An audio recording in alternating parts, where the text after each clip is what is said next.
The streets of Velshara gleamed like polished bone under twin suns that never blinked. In the market district, a human musician played for scraps, while his daughter waited for the song she loved most. But when he strummed the melody of falling rain, the Empress herself stopped walking, and the Empire held its breath.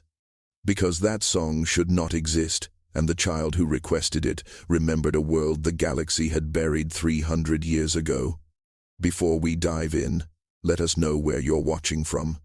And if stories like this move you, hit that subscribe button, because tomorrow's episode is even more unbelievable than this one. The streets of Velshara gleamed like polished bone under twin suns that never blinked. Towers of black glass stretched toward a sky the color of burnt amber, their surfaces etched with the names of conquests older than human memory.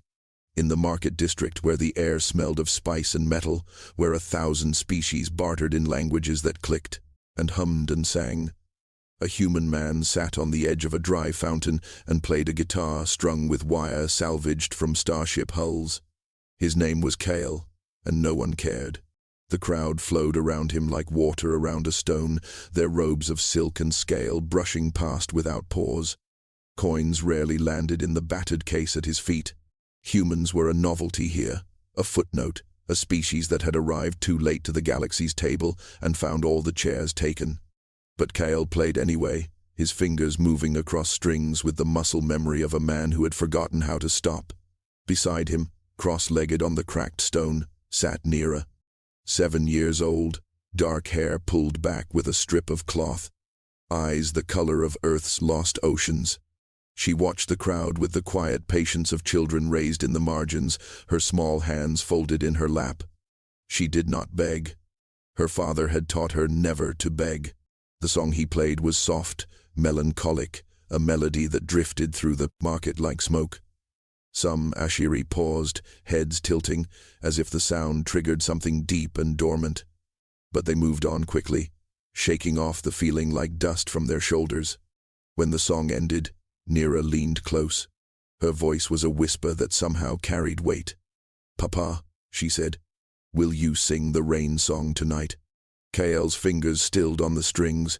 He looked at his daughter, at the earnestness in her face, and something in his chest tightened. "You know I will," he said. "Promise," said Nira. "Promise," said Kyle. She smiled then, small and certain, as if she had secured something precious. Around them, the market churned with life. Vendors shouted prices in chromatic scales. Children of a dozen species played games with rules Kale would never understand. And above it all, the twin suns burned without mercy in a sky that had not wept in 300 years. Kale lifted the guitar again and began to play. This time, the melody was different.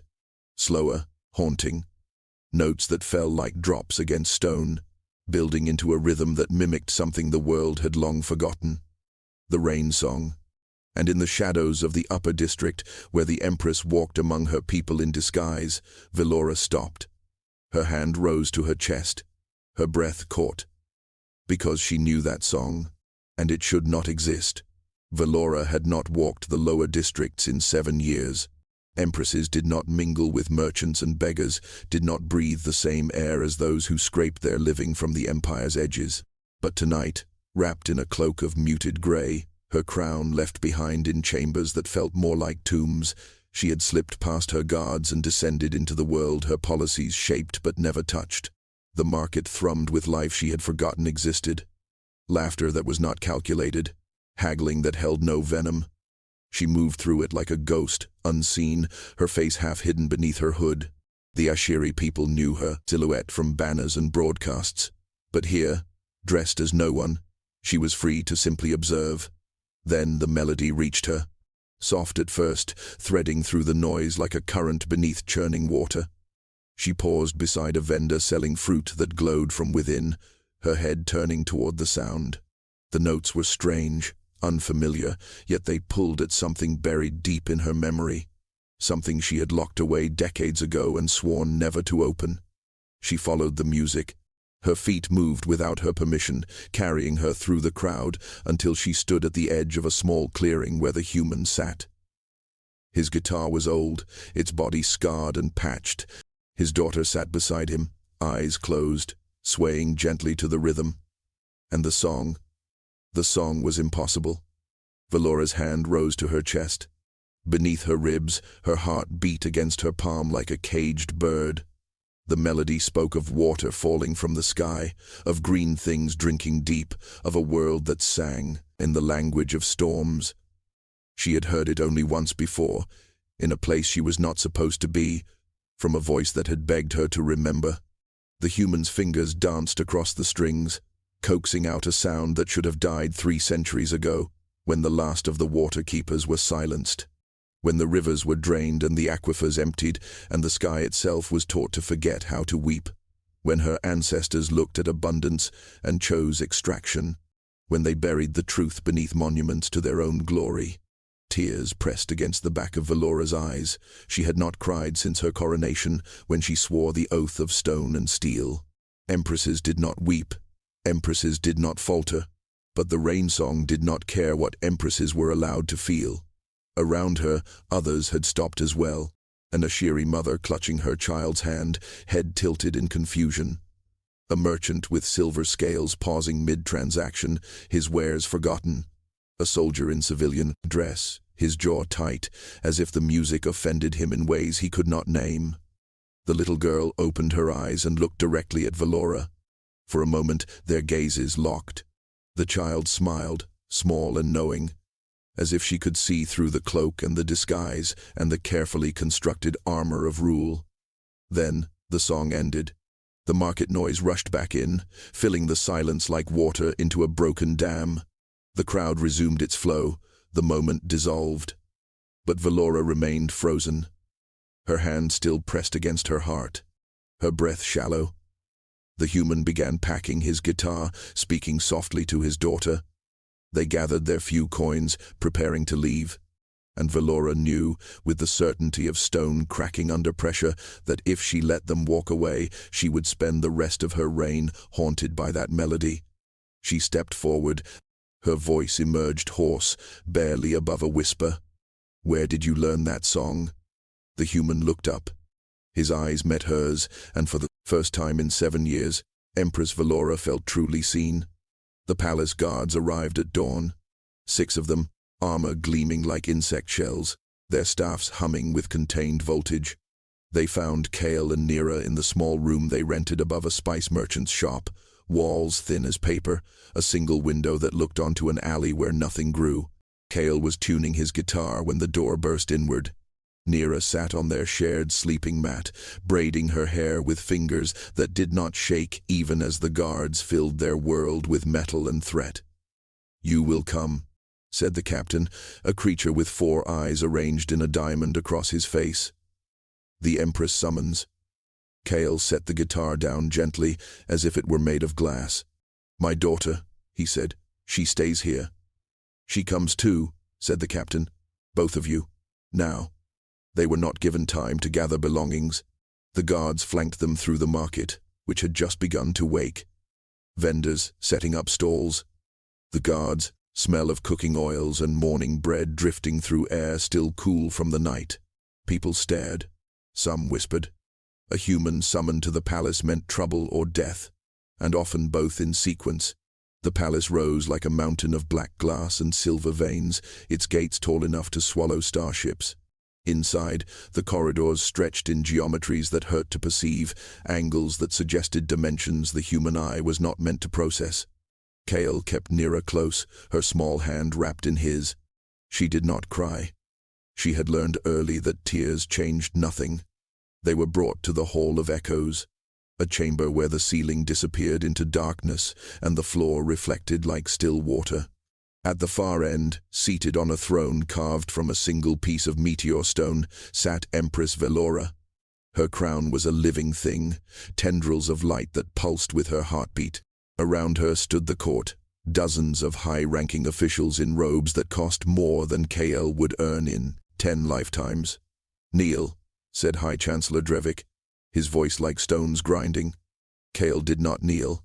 He stood with his daughter's hand in his spine straight, his gaze level, not defiant, simply present. Murmurs rippled through the court. An insult? A provocation? Guards stepped forward, but Valora raised one hand and they froze. "You played a song," said Valora. Her voice carried across the hall without shouting, each word placed with surgical precision. "In the market. A melody I have not heard in 30 years. I play many songs," said Cale. "Not like that one," said Valora. "Where did you learn it?" Cale glanced down at Nira. She looked up at him, her eyes holding a question he had spent 7 years trying to answer. He looked back at the Empress. "My daughter asked me to play it," he said. "So I did." The court erupted. Laughter, sharp and cruel. A child's request. How absurd. How human. But Valora did not laugh. She leaned forward, her crown's light pulsing faster. "And where?" she said quietly. "Did your daughter learn to ask for a song that has been forbidden for 300 years? Cale's grip tightened on Nira's hand. "She says she dreams it." Silence fell like a blade. Nira had never been afraid of adults. They were tall and loud and often angry, but their anger was predictable, like storms on a schedule. She understood storms better than most children her age, though she had never seen one.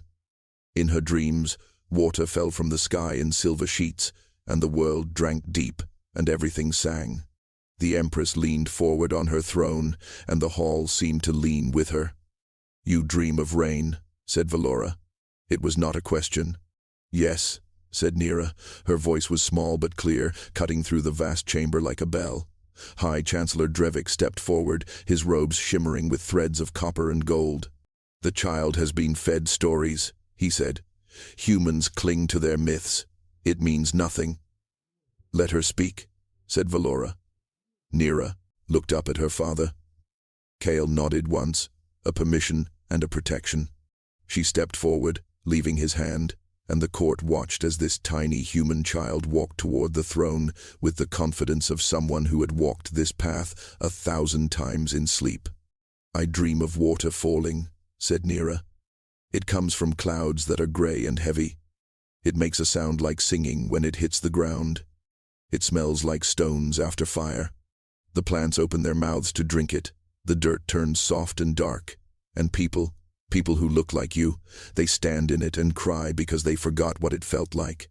The hall was silent. Not the silence of respect, but the silence of held breath, of something dangerous uncoiling in the center of the room. Commander Zalis, standing near the eastern pillar, laughed once, sharp and dismissive. "Children invent fantasies," he said. "It is what they do when reality fails them." But Archivist Tessin, a young scholar with skin like polished jade, moved closer to the throne. Her eyes were wide, her tablets clutched against her chest. "My Empress," she said, voice trembling. "The child describes condensation, precipitation. She describes hydrological cycle. These are terms from the old texts. The forbidden archives." "Impossible," said Drevik. "Those archives are sealed. No human has access." "I have never read any archives," said Nira. She looked directly at the Empress now, her small face tilted up. "I just dream. Every night. The same dream. Water falling from the sky. And a voice that says, 'Remember, remember, remember.'" Valora's hands gripped the armrests of her throne. Her knuckles paled. "What voice?" "A woman's voice," said Nira. "She says her name is Mirael. She says she was the last keeper. She says the sky is waiting to weep again, but it needs someone to ask it. Someone who still believes." The name struck the hall like lightning. Mirael, the last water keeper, the heretic, who died 300 years ago, burned in the public square for refusing to teach the Empire how to drain the final aquifer. Her name had been erased from every record, her image burned from every archive. But this child spoke it as if they were old friends. Valora rose from her throne, and the entire court fell silent. The archive stretched beneath the palace like a second city, carved into stone that predated the Empire itself. Valora descended the spiral stairs with Archivist Tessin at her side, their footsteps echoing in the cold dark. Behind them came Kael and Nira, flanked by guards whose hands rested on their weapons. High Chancellor Drevik followed last, his displeasure radiating like heat from a forge. The forbidden wing smelled of dust and time. Tessin's hands shook as she pressed her palm against the seal, a door that had not opened in her lifetime. Light bloomed from within, ancient and blue, illuminating rows of crystalline tablets that hummed with stored memory. "These records were locked by your great-grandmother," said Tessin. "After the final purge, after the water keepers were executed." Valora moved between the rows, her fingers trailing across tablets that pulsed at her touch. Each one contained a fragment of history the Empire had deemed too dangerous to remember. She stopped at a tablet marked with a symbol, 3 curves intersecting, the sign of the Waterkeepers Guild. She lifted it. The crystal warmed in her hands, and images bloomed in the air above them. A world, green and abundant. Rivers cutting silver paths through valleys. Clouds heavy and dark rolling across skies that knew how to weep. And people, Ashiri and human both, tending the water with reverence, with sacred duty. "Before the Empire," said Tessin quietly, "there was balance. The water keepers maintained the cycle. They were scientists, yes, but also priests. They understood that water was not a resource to extract, but a living system to honor." The image shifted. Now it showed machines, massive drills, boring into the planet's crust. Aquifers drained in months that had taken millennia to fill. Rivers reduced to dust. The sky turning from blue to amber as the atmosphere lost its moisture, its ability to cry. "Your ancestors wanted rapid expansion," said Tessin. "They needed water for the fleet, for manufacturing, for the conquered worlds. The water keepers refused to help. They said the planet would die. They were correct." Nira moved closer to the projection. Her small hand reached out as if to touch the falling rain frozen in light. "Mirael," she whispered. "I see her." The image focused.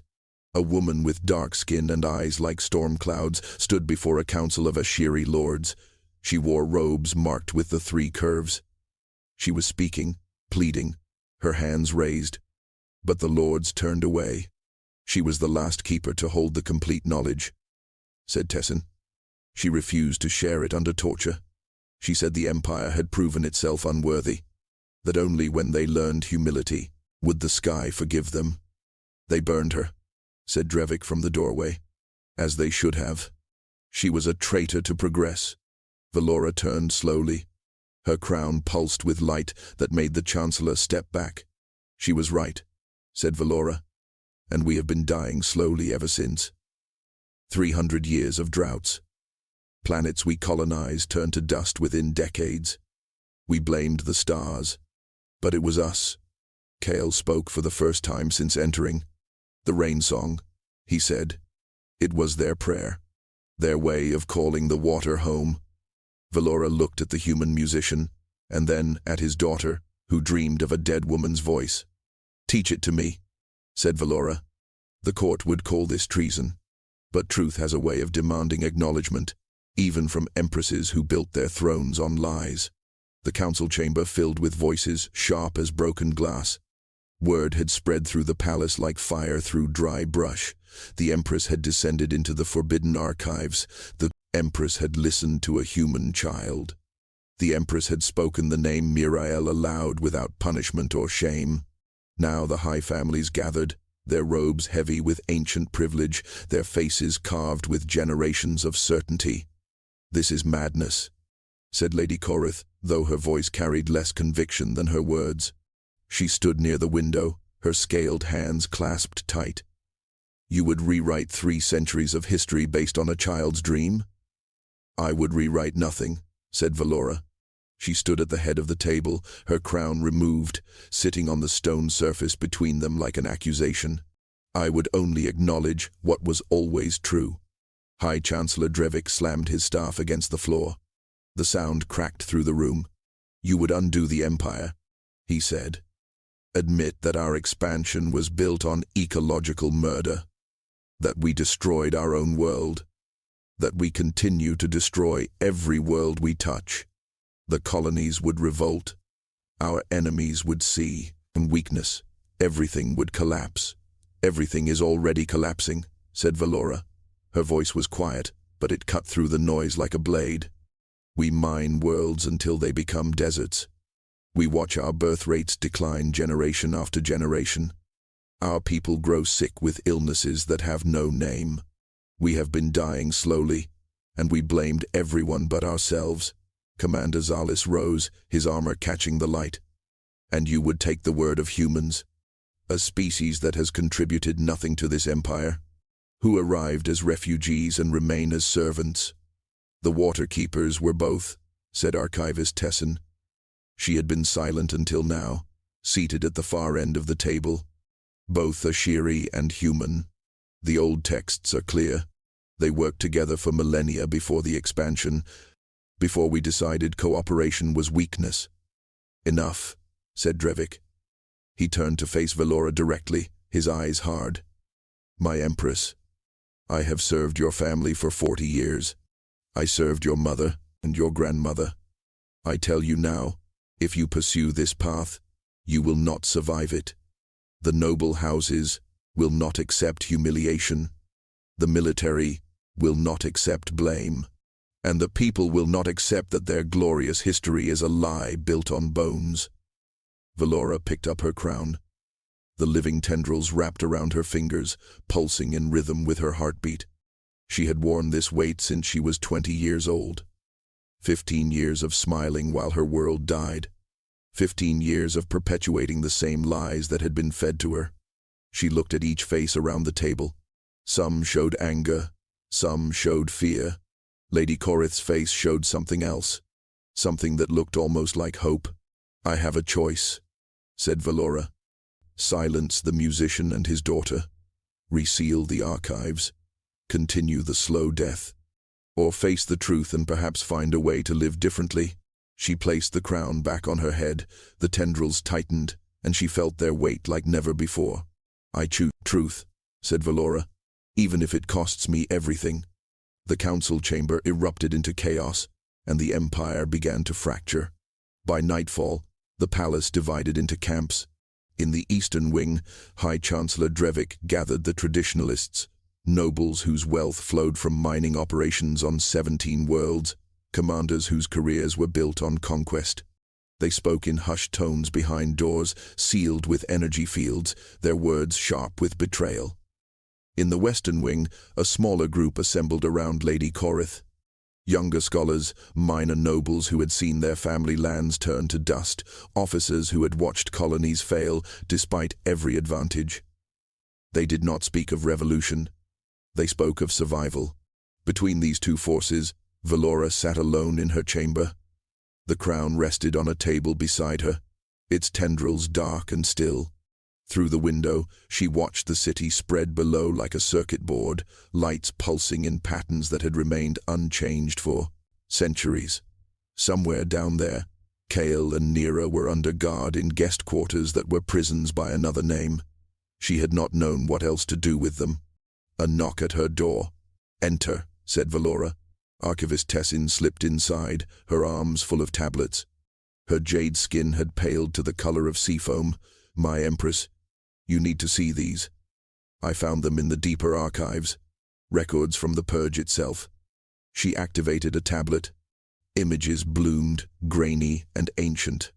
Water keepers being dragged from their sanctuaries, libraries burning, and children, dozens of children of both species, herded into ships and sent away. Not killed, exiled. They were sent to the outer colonies, said Tessin. The children who survived. They were forbidden to speak of the waterways, but knowledge does not die. It sleeps. It waits in songs and dreams and stories parents tell when no one is listening. Valora stared at the images. Kale's ancestors, perhaps. Or Nera is something else entirely, a genetic memory. A keeper born out of time. Tessin's hands trembled on the tablet. My Empress, if she truly carries their knowledge, she may be the only one who can teach us to repair what we broke. The door burst open. No, knock this time. Commander Zalis strode in, 3 officers behind him. Empress Valora, I am here on behalf of the High Council. You are hereby requested to reconsider your position, seal the archives, silence the humans, restore order. And if I refuse, said Valora. Zalis's face hardened. Then the council will have no choice but to invoke the right of severance. You will be removed from the throne for actions deemed harmful to the Empire's stability. Valora rose slowly. She lifted her crown and placed it on her head. The tendrils blazed to life, light pulsing through the chamber. Commander, do you know why we can no longer grow food on half our worlds? Why our children are born weaker each generation? Why the sky on 17 planets has turned the color of rust? That is not relevant too. It is the only thing that is relevant, said Valora. We are dying, Commander. And I will not smile while we pretend otherwise. Zalis stepped back. Behind him, one of the younger officers looked away. A crack, small but present. You have until dawn to decide, said Zalis. The council will convene, they will vote. And if you stand against them, they will move against you. He left. The door sealed behind him. Tessin looked at Valora with wide eyes. What will you do? Said Tessin. Valora walked to the window and looked down at the city that had never known rain. I will ask a child to save us, said Valora. Nira sat on the floor of the guest quarters, her legs crossed, her father's guitar resting across her lap. She plucked the strings softly, not playing the rain song, but something simpler, a lullaby Kale had taught her when she was small enough to fit in the crook of his arm. The guards outside the door shifted uncomfortably. One of them, younger than the others, kept glancing through the transparent panel, as if the child might vanish if he looked away. Kale paced, 3 steps to the window, 3 steps back. His hands opened and closed at his sides, restless, searching for something to fix or hold. We should not be here, he said. This is not our fight. But it is, said Nira. She did not look up from the strings. Mirael says it always was. Kale stopped pacing. Nira, Mirael is dead. 300 years dead. I know, said Nira. But she still speaks. In my dreams, in the water under the ground, in the sky that forgot how to cry. She looked up at her father then, and her eyes held something far older than 7 years. She is waiting, Papa. Waiting for someone to remember. And I remember. The door opened. Empress Valora entered alone, her crown dim, her robes simpler than before. She moved with the exhaustion of someone who had not slept but could not afford to rest.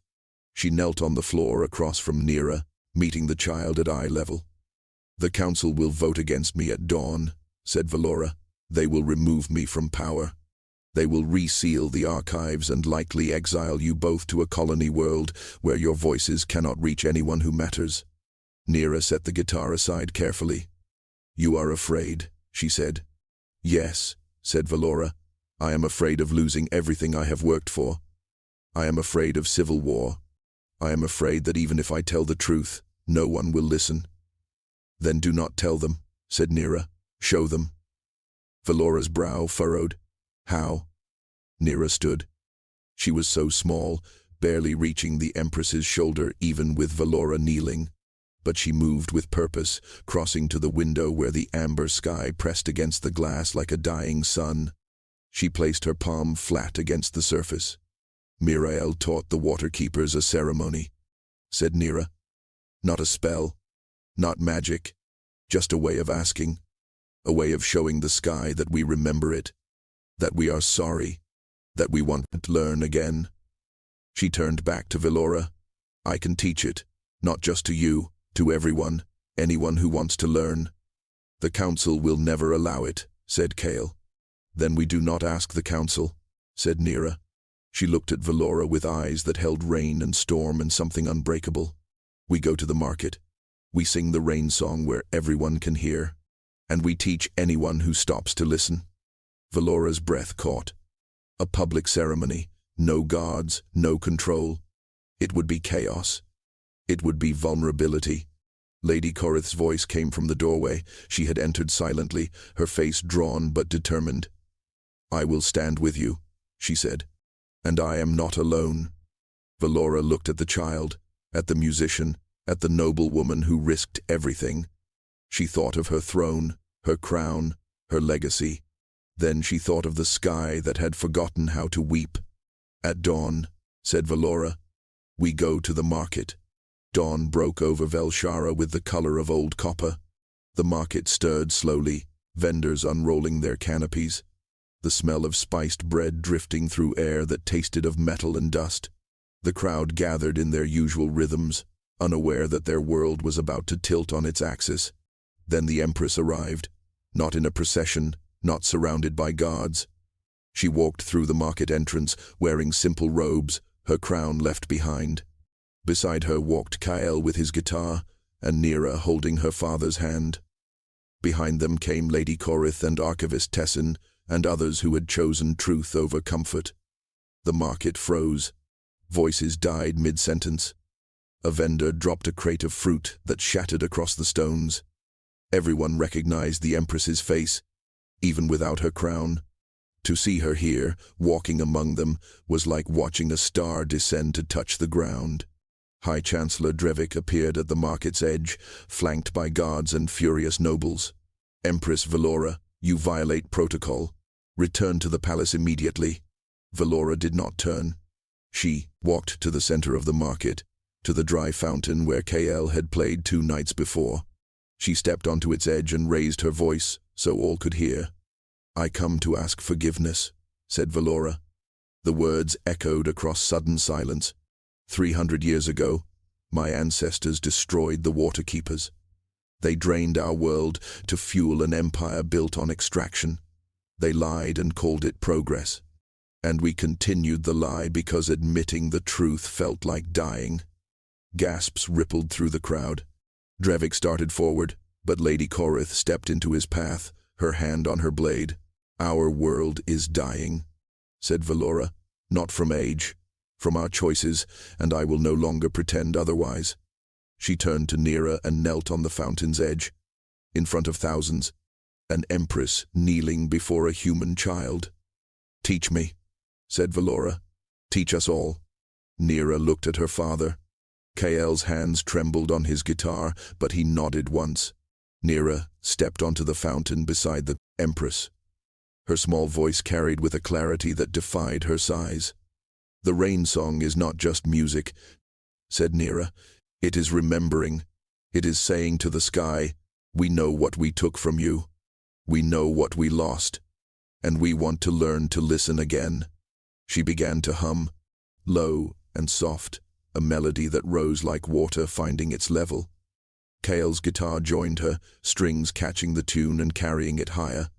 And then, impossibly, Valora's voice joined them. Rough at first, uncertain, but she sang anyway. One by one, others stepped forward.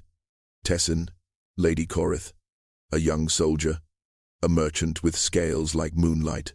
They formed a circle around the fountain, and their voices rose together in a song that had been forbidden for 3 centuries.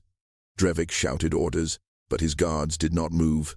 Some lowered their weapons, others stood transfixed. The ceremony was not magic. It was acknowledgement. It was grief given voice. It was a people remembering what they had chosen to forget. And in the amber sky above, something shifted. The atmosphere trembled. Molecules aligned. Memory stirred in clouds that had forgotten their purpose. The first drop fell on Nera's upturned face. Then another and another. The sky began to weep. The first drops fell like whispers, so soft that some thought they imagined them. Then the whispers became a murmur, and the murmur became a roar. Rain, true rain, poured from an amber sky that had not cried in 300 years. It fell on upturned faces, on market stones, on the dry fountain where an empress knelt beside a human child. It fell without mercy or hesitation, as if the sky had been holding its breath for centuries and finally remembered how to exhale. The crowd erupted. Some wept. Some laughed. Some stood frozen in disbelief, their hands extended to catch drops that felt like myth made flesh. Children who had never known water from above danced in widening puddles, their voices rising in joy that needed no translation. Parents clutched each other, watching their world transform. High Chancellor Drevik stood at the market's edge, rain streaming down his face, his robes heavy with water. His mouth opened and closed, but no words came. His certainty, his 300 years of carefully constructed lies, dissolved in the downpour. He sank to his knees, not in reverence, but in collapse. Commander Zalis removed his helmet. Rain struck his scaled skin, and something in his face cracked. "I thought it was just history," he said to no one in particular. "Just old stories that did not matter anymore." Lady Korith tilted her face to the sky, tears mixing with rain. "It always mattered," she said. "We just chose not to see." Valora remained kneeling beside Nira. The rain soaked through her robes, plastered her hair to her skull, washed away every trace of imperial pretense. She looked at the child who had remembered what an empire forgot, and she smiled with the exhaustion of someone who has finally set down a weight too heavy to carry. "Thank you," said Valora. Nira took the Empress's hand. "Mirael says this is only the beginning. The sky forgave us. Now we have to learn to forgive ourselves." Kale set down his guitar and lifted his daughter into his arms. Rain dripped from the instrument's strings, each drop a note in a song that would never end. Around them, the market had transformed into a ceremony of its own making. Species who had never touched now embraced.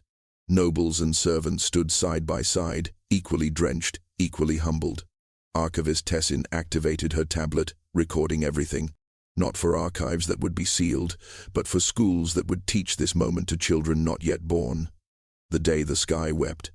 The day an empire learned humility. The day a human child taught a galaxy to remember. In the palace, seals on the forbidden archives opened permanently. Laws were rewritten. Treaties were reconsidered. 17 colony worlds received new directives, not of extraction but restoration. It would take generations to repair what had been broken. Some wounds would never fully heal. But the rain fell, and it would keep falling, because some truths, once acknowledged, cannot be buried again. The galaxy had learned that in a universe built on arrogance, sometimes the smallest voice carries the most ancient wisdom. And sometimes, the bravest thing an empire can do is kneel before a child and ask to learn the song it forgot. The sky wept. The empire listened, and in the space between thunder and silence, hope took root in soil that had been dust for 300 years.